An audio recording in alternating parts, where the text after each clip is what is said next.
Hey guys, what's up? Welcome back to another video. It is Clay. So for this week's video, I thought I would answer some of the questions that have been sent in through the audio question feature on my website.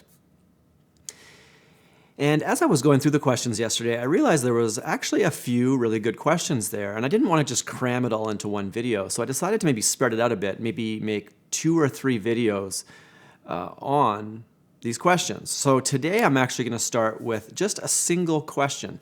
And this was a topic that I wanted to make a video on anyways. I actually already had some notes on the topic, and I thought maybe it'd be a good opportunity to dive into this issue a little bit because somebody sent in the audio question. So first things first, let's listen to the question. Hi, Clay. This is Charise Bruner from Montana, and I was just wondering what your take might be if you were to do like a short video or maybe a little series on the difference between being emotional and emotionally intelligent, and kind of how maybe the different cognitive functions play into that and maybe different personality types. Um, I just found your channel just a few weeks ago, and I watched the one, the difference between INFJs and INFPs. I thought it was awesome. So thanks for that question. I actually really like how it was phrased. What is the difference between emotional intelligence and just being emotional? I think it's very possible that a lot of people confuse those two things or maybe think of the same thing. You know, if somebody is very emotional, then it might just be assumed that they have high emotional intelligence. Or if somebody is not as emotional, that maybe they have low emotional intelligence. And I personally don't think that is completely the case. So it's a great question, and I'm going to dive into it today. So if you're interested in this issue, stick around. So it seems like people understand what IQ means more often than not. And EQ, which is emotional intelligence or emotional quotient, is a little harder to define. It seems like a lot of people don't really quite grasp what that is. And so while IQ has been going up for the last 100 years, so I actually found some stats that says that in general, the population has been getting higher IQ over the last 100 years. So I find that interesting because it actually shows that perhaps education can raise people's IQs. It's not necessarily just something that you're born with, like this high IQ. So on the other hand, I don't think a lot of people really understand what EQ is. And from what I can tell, on average, we have a pretty low EQ as a society. You know, possible reasons for that, I think it's obvious that people really do value IQ. They value good grades in school. There's this huge push as a society to educate kids.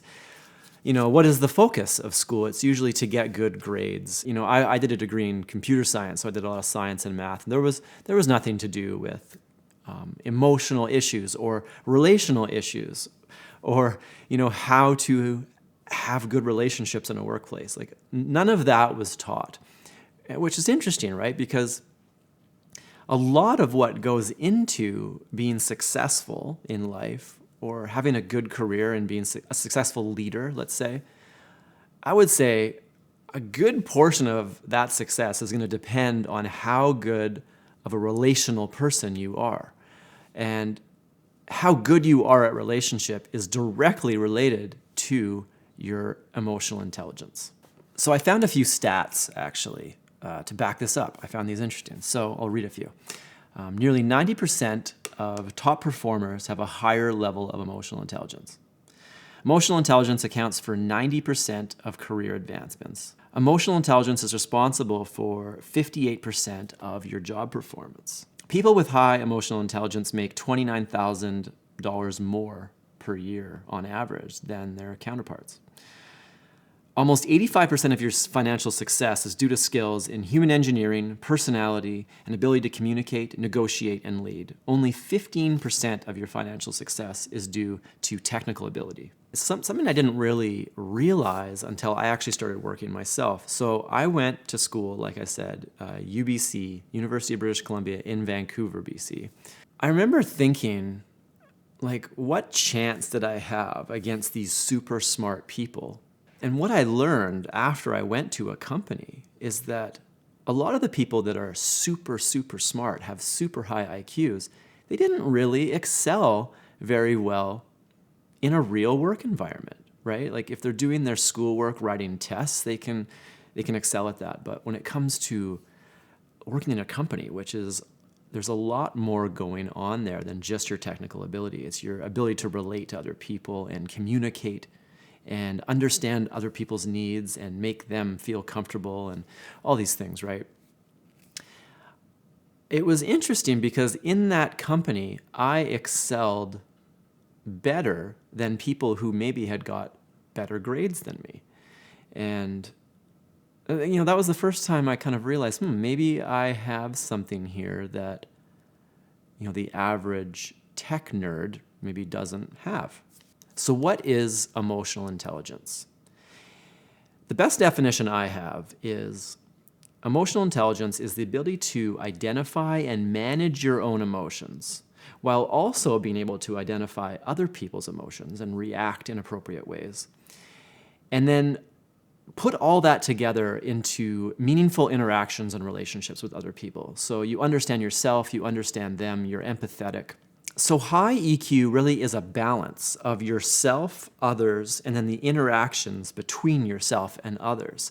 It is kind of all three of those things together. I think a lot of people might get confused and they might have one of those things or two of those things, and then they think they have high emotional intelligence. Like, let's say somebody is very emotional.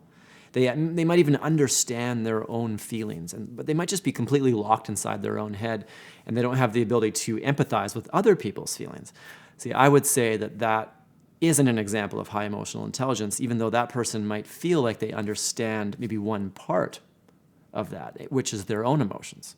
So to answer this question, I am going to first go through what I think low emotional intelligence looks like. And the first one is a person who just seems sort of oblivious to other people's emotions. And what that is a lack of empathy. So in contrast, a person with high EQ will be in tune with other people's feelings. There's all kinds of problems that come out of low empathy and not being able to understand other people's feelings. These people get super self-centered. They miss social cues. They're constantly turning conversations back to themselves. They don't explore other people's passions, ideas. Oftentimes the conversations, they kind of rule conversations and pull them back to whatever they want to talk about. Sometimes you might see people, rather than ask you real questions that kind of need a real answer, like they're actually curious about you, they will ask questions that almost imply an answer. So like instead of me saying, well, how are you feeling, right? That would be an open-ended question that would allow somebody to answer. I might say, so are you feeling good today? It's asked in such a way that kind of implies, I want you to say you're feeling good. So the second sign of low emotional intelligence is they have trouble managing or identifying their own emotions. And this could come out in a number of ways. This could come out in extremely emotional ways. And this is why I think the answer to the question, is emotional intelligence the same as being emotional? It would be a clear no to me. They're not the same thing. Because somebody that is very emotional, it could be that they just don't know how to process their emotions in a healthy way. And so they come out in this, emotional outburst kind of way. Sort of like a toddler. They have not learned at that point in their life how to really process their emotions. They obviously have emotions, but they don't know what to do with those emotions. So they just come out, right, in these huge emotional outbursts, and they start acting, irrational. And obviously, I would not say a toddler is emotionally intelligent. So if a person doesn't understand emotions, it can kind of go one of two ways, it seems. It can come out in these very emotional ways, or on the flip side, people can kind of bottle it and push it down, and then they might appear very stable and mature. And so that's kind of another interesting side of this, is that sometimes you might be like, wow, that person is so mature, and they don't get rattled about anything. And I'm thinking about somebody right now in my own life that's like this, and I used to think, wow, they're so gracious. Like somebody could, literally, they could have a super emotional person freak out at them. And if somebody does that to me, it rattles me a little bit, right? This person just never got rattled. And I think that that's actually a sign of low emotional intelligence, because they've bottled their emotions so much that it's almost like they don't even let themselves feel at all. So high EQ people will use their feelings sort of like messages. What's going on here? I have a feeling. I'm not going to push that down. I'm going to listen to it, lean into it, figure out what's going on here, and then use that feeling as a bit of a message, I guess, in order to interact with the world or the people around them. So a third sign that a person might have low emotional intelligence is this perpetual happiness. They're happy all the time, or they're pretending to be happy all the time. And I'm not saying that people that are happy have low emotional intelligence, but I'm saying that sometimes a sign of low emotional intelligence is a person who is sort of obsessed with being happy. And what can happen, especially when you're a child, if you're taught that, emotional expression is, a bad thing, it seems to me that people can kind of grow up with this idea that if you feel bad, then it is bad, and you should try not to feel bad because then that's better. And I'm thinking of one particular person in my life, and it's almost like you're not even allowed to open up to these people, because if you are doing anything less than amazing, they get super uncomfortable. And these people can almost shame you for not being happy enough or grateful enough. Like, let's say you had a rough week and you're like, yeah, I just had a bit of a rough week. And all of a sudden they're like, but it's better now, right? It's on the up and up. Just be grateful. Like, I think this issue comes out a lot in religious settings. And maybe that's why I'm a little sensitive to this particular one. Because if you hang in a lot of religious circles, it's sort of believed that if you are a good Christian, let's say, you will have joy. You will have the fruits of the Spirit.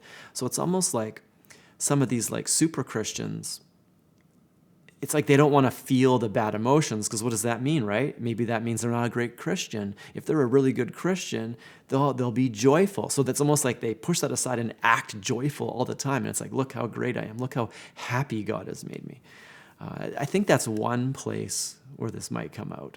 I don't mean to pick on Christians again, but sometimes I just, it's what I grew up in, and I've got so many examples from that.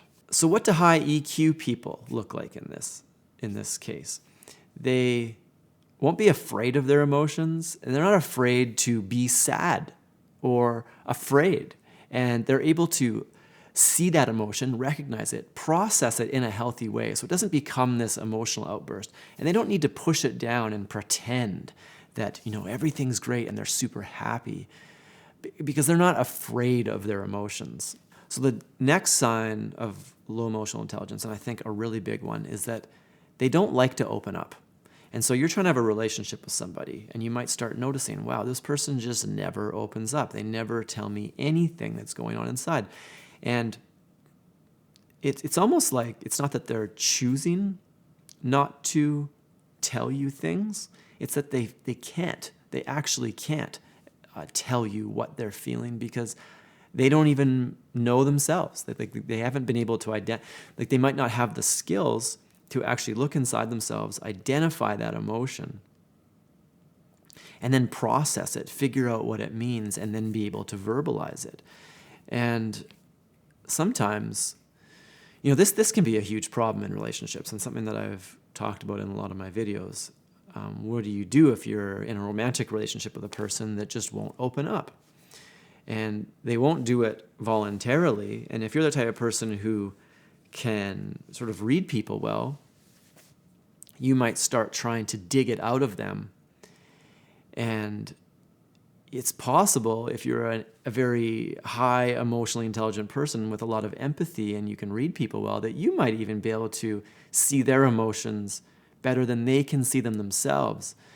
And in those cases, if you start to identify things in them that they don't want to admit, that can induce a bit of rage, or that's not something that they like, is something I've noticed. So somebody who doesn't understand their own feelings, it's like they treat those as private, and they want that to be off limits. So the problem with this is because they have this mindset that their feelings are private, they will then put that same thing back onto you. They won't ask you about your feelings. They won't expect you to open up.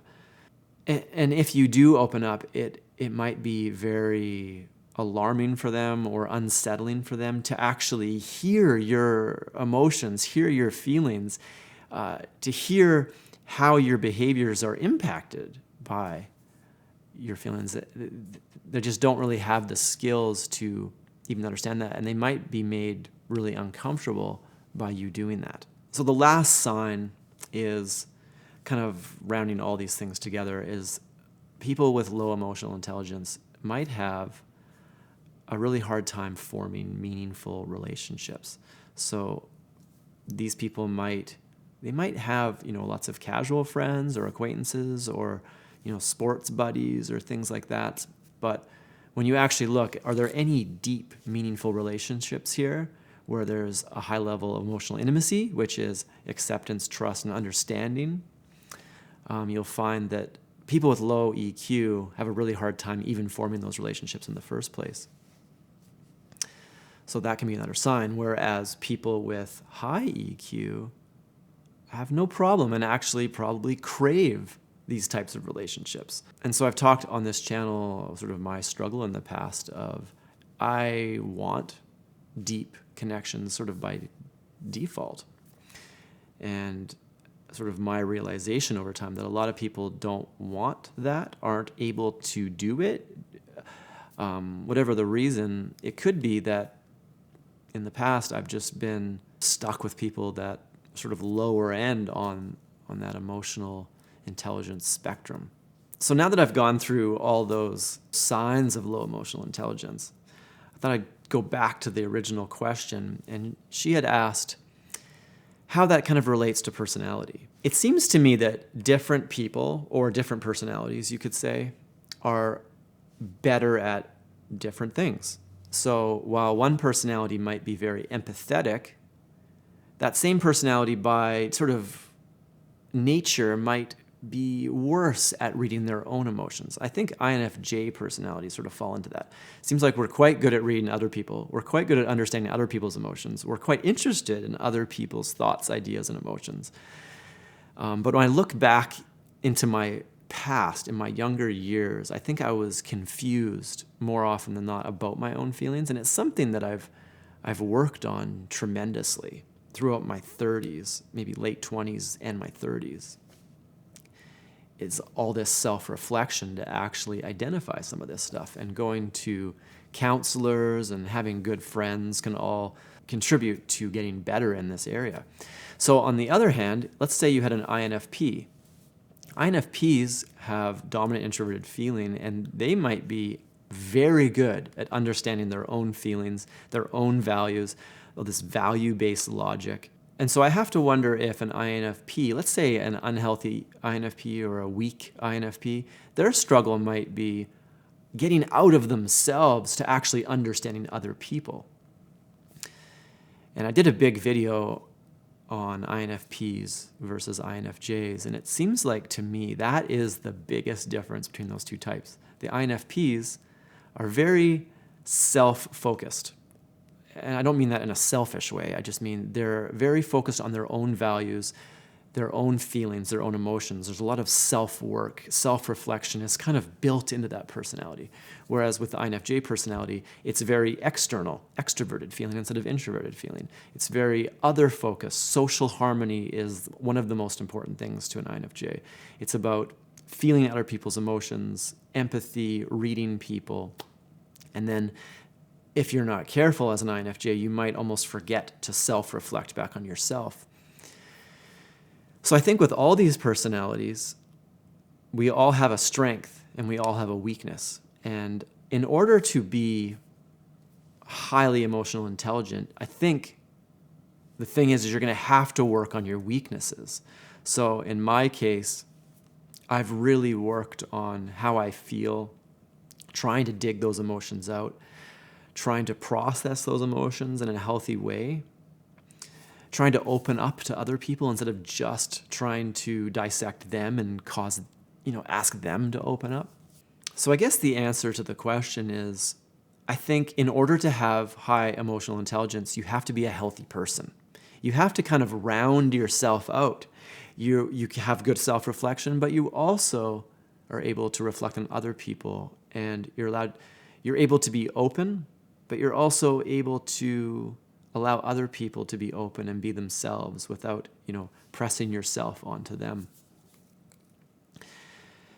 And, the whole personality thing is funny because I go back and forth on it, to be honest. I think this is super valid. This is something that we should all pay attention to. And then other times I think, as you become a healthier person, do you just come towards the middle of all these personalities? You might still have tendencies towards a certain thing, but if you work on your weaknesses enough, will those become strengths, almost to the point where you're kind of becoming this mix of all the best parts of all the personalities? I mean, these are the types of questions I have that I don't really have answers to. It does seem like when you're unhealthy in a personality that it's almost like you become the stereotypes of those personalities more than if you're a healthy version of it. If you're a healthy version of the personality, it might even be harder to really identify which personality you most relate with. I don't know that for sure. It's just something I've been thinking about. Anyway, thanks so much for that question, which kind of encouraged me to finally do this video. I've been sort of keeping it in my notes for a while. And if you guys have any questions about this topic, feel free to leave them below or leave me an audio question. The link is in the description. I really like the audio questions. I think it's really nice to hear people's voices sometimes. You guys all get to hear my voice all the time, but I like to hear people's voice in return. So anyway, I hope you got something out of that, and I hope you guys have a great day. See you later.